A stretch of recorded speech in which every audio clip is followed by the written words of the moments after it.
After the pandemic, I had no job, no plan, and no way out. Then I met an old friend. He made trading look easy, fast money, green numbers, a way to breathe again. So I trusted him. $30,000. For a few days, I thought my life had changed. Then came FOMC. The account was liquidated. By Sunday, the office was empty, and the man I trusted was gone. This is season 1 of The Candle Guy. The Fall. After the pandemic, I had no job, no plan, no direction, just long nights, and nowhere to go. I was walking through the city like a ghost when I saw the warm light of a bar.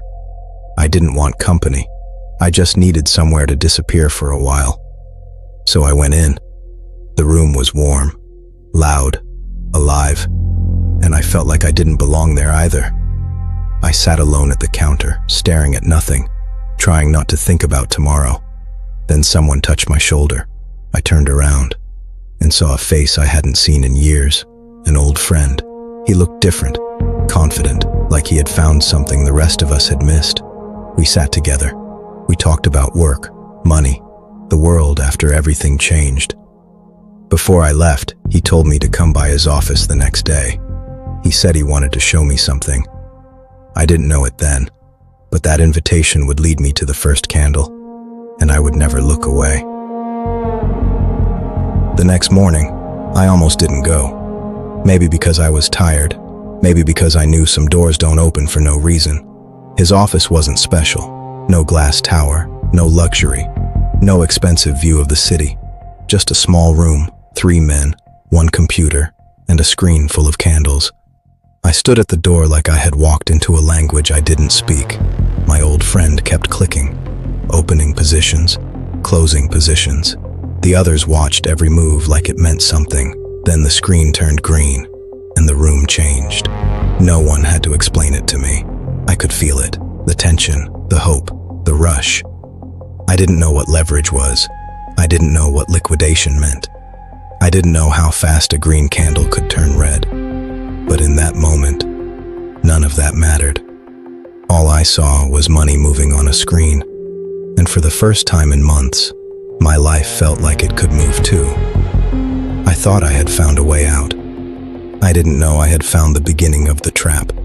That was the first candle, and I never looked away. For days, I stood beside him, watching, learning, believing. He made it look easy. A few clicks, a little leverage, a few minutes, and the money was there. So I made the decision. $30,000. It was not just money. It was pressure. It was hope. It was my way out. At first, it worked. $1,000, then 2, then 4. Every green number pulled me deeper. I thought I had found it. The door, the answer, the way to finally breathe. But easy money never comes alone. Then came FOMC day. Powell started speaking, and the market turned violent. Bitcoin long, 15 times leverage. Then the red candles came. Fast, brutal. I froze, but he didn't stop. He doubled down. 30 times leverage, then more and more, until the screen stopped being a chart and became a death sentence. In a few minutes, $30,000 was gone, liquidated. That day, I didn't just lose money, I lost trust. After the liquidation, I lost control. I was angry, shocked, broken. But he looked at me and told me not to worry. It was Wednesday. He said by Sunday he would make it right. So I went home, with nothing but fear and that promise. Those 4 days felt like 40. Every hour dragged. Every thought got louder. I kept calling him, and every time he answered, calm, confident, reassuring. He told me not to worry. He said he had already recovered half the money. He said by Sunday, everything would be okay. I wanted to believe him. Maybe because I had no other choice. By Sunday morning, I was exhausted, but still holding on to that last piece of hope.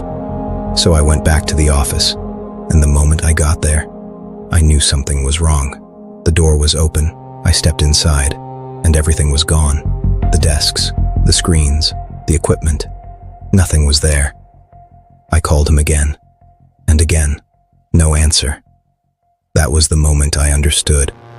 I hadn't just lost money. I had been abandoned. I thought the empty office was the end. It wasn't. It was only the beginning. I went back there again and again, every day, every night. I stood outside that office for hours, waiting for a light to turn on, waiting for the door to open, waiting for him to come back and tell me this wasn't over. But nothing happened, so I kept calling, again and again and again. No answer. At first, I was angry, then I was desperate, then I just felt tired, but I still couldn't stop. I searched through old messages, old contacts, old notes, anything that could lead me to him. Then, I found his family's address. For a moment, hope came back. I thought maybe this was it. Maybe this was the last place where the truth was still alive. So I went there. But when the door opened, I saw it in their faces. They didn't know where he was, or maybe they did. Either way, that was the last door I had left, and it closed too. I called him one more time. No answer. That was the moment I understood. He hadn't just disappeared. He had erased every trace. I stopped looking for him. There was no office, no answer, no trace. But the money was still gone. And now, the debt was mine. I went home with a phone full of missed calls and a head full of numbers. I opened my bank app, then the calculator, then the notebook. $30,000. But it wasn't just a number anymore. It was names. It was promises. It was people waiting for answers. Messages kept coming in.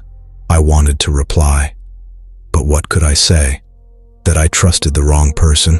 That I watched the money disappear? That I had no plan? For the first time, I stopped thinking about revenge. I stopped thinking about him, and I started looking at what was left. The bills, the damage, the responsibility. I opened the notebook and wrote the only truth I had left. What I owe. That night, I understood something. The trade was over, but the loss was still alive. The debt was not just written in my notebook. It followed me outside, on the street, in the hallway, in the car. Everywhere I went, the phone kept lighting up. Calls, messages, names I didn't want to see. People who trusted me, people waiting for answers.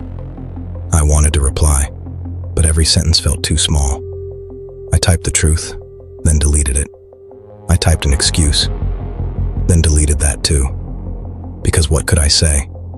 That I trusted the wrong person, that the money was gone, that I had no plan. Then one call came in, and this time I answered. I didn't speak. I just listened, and with every second the shame got heavier. After the call, I sat there for a long time. Then I wrote the only words I could. I'm sorry. I need time. I pressed send. The phone went quiet, but the wait did not. That was when I understood. Answering the calls was not the end. It was the beginning of responsibility. I kept replaying that day in my head, again and again. The red candles, the crash, the silence after liquidation. I told myself it was bad luck. I told myself it was Powell, FOMC, the market, the timing. I told myself if Bitcoin had bounced, everything would have been fine. If the candle had turned green, I would have been right.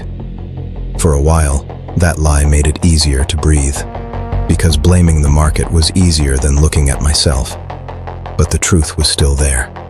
Leverage, no stop loss, blind trust, no plan. I saw those words in my notebook and looked away. I wasn't ready. Not yet. So I kept calling it bad luck. But deep down, I knew luck was not the whole story. And that was the first crack in the lie I told myself. That night, everything went quiet. No calls, no messages, no excuses left. The phone was silent. The notebook was open. The laptop was closed.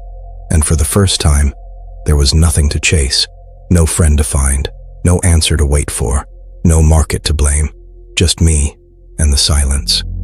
I tried to sleep, but every time I closed my eyes, the same thoughts came back.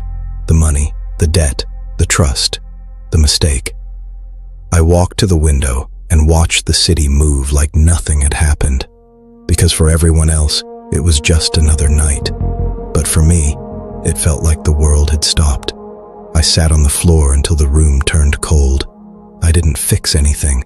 I didn't feel stronger. I just stayed there, breathing, waiting for the night to end. And when the morning came, nothing had changed. But something inside me stopped running. Morning came, but I hadn't slept. The room was still quiet. The phone was silent. The notebook was open, and the laptop was still closed. For hours, I just stared at it. Part of me knew I should never open it again. That screen had taken everything from me. The money, the trust, the sleep, the person I used to be. But there was one question I couldn't escape. What really happened? Not what I wanted to believe, not what I wanted to blame. What really happened? So I opened the laptop. The chart came back, the candles, the same market, the same wound. But this time, I wasn't looking for a trade. I wasn't looking for fast money. I was looking for the reason I fell. I didn't know it yet, but that question would pull me deeper than the loss ever did. The fall was over. The obsession had just begun.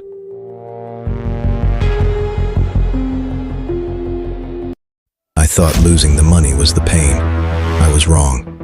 The real damage came after, because I didn't stop. I opened the chart again, and every night I went deeper. Signals, indicators, strategies, promises. I thought I was searching for a way back, but I was already falling into something worse. Season 2, The Obsession.